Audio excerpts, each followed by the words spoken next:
asalaamaaleykum chers compatriotes maa ngi def message bi pour daral xel yi di remercier ñëpp ñi ma woo kilifa yi nekk Touba kilifa yi nekk Tivaouane yi bokk ci faydu bi ñi nga xam ne ñoom ñoo nekk Bignona ñëpp woote nañu ñi nga xam ne ñoom ñoo nekk Louga ku ci ne woo na ma di jël ay nouvelles may dalal xel yi rek rawatina yéen ñi nga xam ne da ngeen féete ak gëm sa bopp yéen ñi nga xam ne da ngeen bokk teg seen yaakaar ci coalition sàmm sa kàddu ay information jib na tey ji ginnaaw bi police yónnee ay nit ci sumay bërëbu liggéeyukaay ak ci yenn ci sumay kër parce que nekkuma fa woon ku nekk ku tudd adjudant Bakhoum moo leen jiite ñëw na laajte ma pour jox ma convocation ñëw na fi ñaari yoon il paraît dem nañu seet ma ci yeneeni bërëbu liggéeyukaay il paraît waaye fekkuñu ma fa man Bougane ku ma xam-xam ne dawuma daayuma fu ma waay seet di nga ma fa fekk ñeenti barab lay nekk bu dul samay ñaari kër nekkuma ci suma bërëbu liggéeyukaay di suma bureau maa ngi nekk cimetière Yoff te ku ne xam na ban heure laa fay dem kon dem di ma seeti des médias yàq sa temps la parce que man des médias ku ne xam na ne du ma fa dem du ma fa teg suma tànk yaakaar naa ne léegi mu mat ñaari at bi ma fa gëjee teg suma tànk ak léegi donc c'est juste pour dire à Ousmane Sonko qui veut utiliser la police et la gendarmerie la justice en général pour régler des problèmes politiques Ousmane Sonko vous manquez de courage man Bougane bee boo nga xam ne duma kuy daw duma ku ñuy wër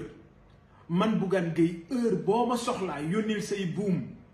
bu ñu ñëwee bu ñu ma fi fekkul nañu fi bàyyi convocation heure bu ñu ma bàyyi les convocations dinaa dem wuy ji police dinaa dem wuy ji gendarmerie Ousmane Sonko je suis plus courageux que toi yow ragal nga mbaqat nga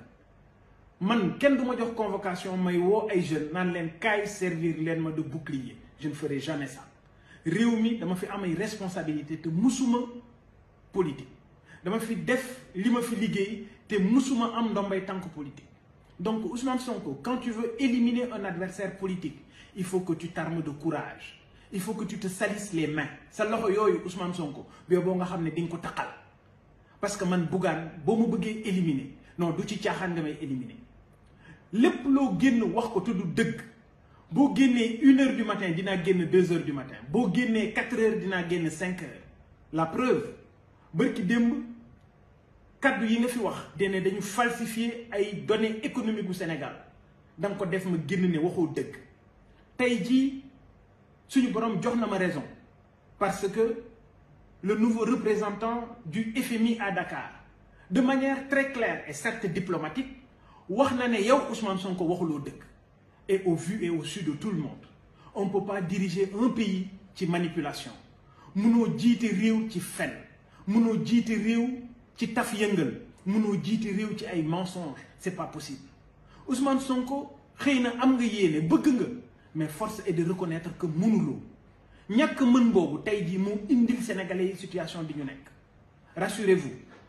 lépp lu mu la jaral ci sa jéem googu pour yàq réew mi man Bougane ak ñi ma àndal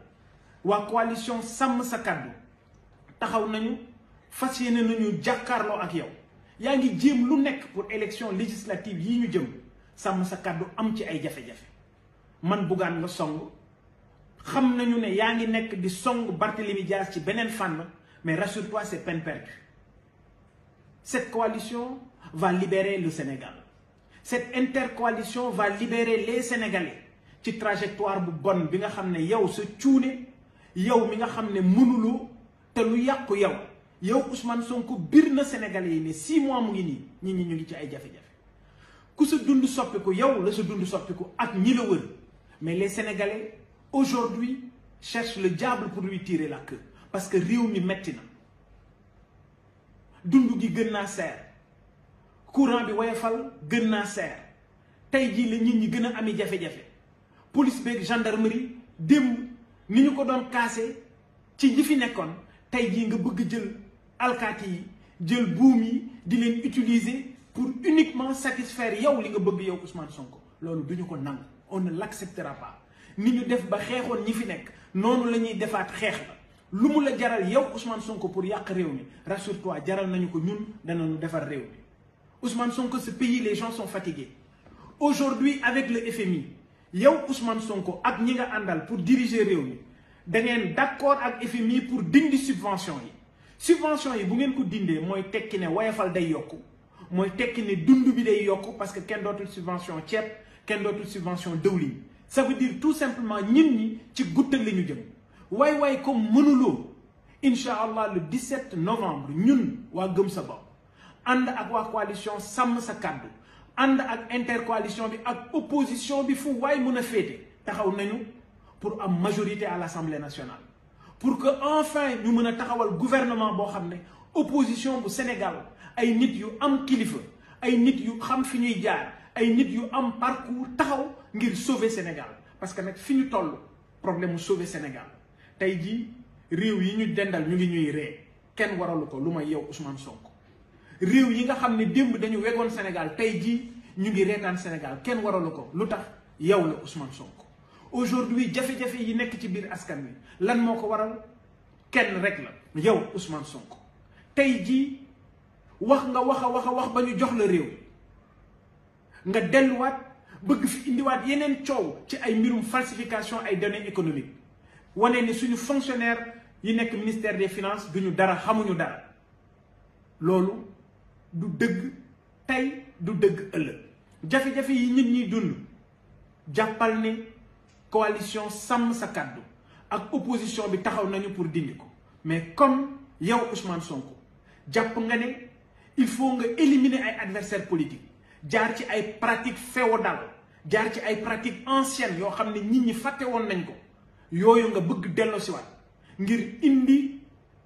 buumu njaam ci réew mi ngir bëgg a falu buur ci réew mi on ne l'acceptera pas man Bougane li ma la waxoon démb moom laa lay wax tey yow xam nga ne man Ousmane Sonko ragaluma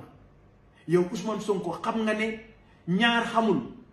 ñett xamul waaye ñaar xam na yow xam nga ne man ragaluma la xam nga ne man gëwuma la faalewuma la donc Ousmane Sonko lépp li ngay nas pour suñu coalition sache que je suis au courant yow Ousmane Sonko heure boo réunion wee la ngay wax ci man mu ngi ci suma téléphone je suis plus informé que toi et yow xam nga ne bu ma layee ne je suis plus informé que toi xam nga ci dara ci beneen fànn arrête d'envoyer des gens pour ñuy ñëw di waxtaan ak man pour naan ma wuy dëggal bal bi dañu bëgg nga gisante ak moom man Ousmane Sonko man Bougane soxlawuma la gis je ne veux pas te voir parce que jàpp naa ne aujourd'hui yaay peste au Sénégal jàpp naa ne aujourd'hui góomu robaale Sénégal donc dama jàpp ne tey dañ la war a dindi ci Sénégal dañ la war a dindi ci responsabilité yi nga am et loolu encore une fois xar naa suma tànk tubéy rassure-toi tu peux utiliser la justice tu peux utiliser la gendarmerie tu peux utiliser la police tu peux me mettre en prison parce que tey sa position mën na la permettre loolu amul problème mais rassure-toi foofu nga nekk dinaa la fa jël foofu nga nekk di nga fa jóge et incha allahu rabbi le 17 novembre les Sénégalais vont voter massivement pour vous dégager de là où vous êtes parce que les Sénégalais sont fatigués jërëjëf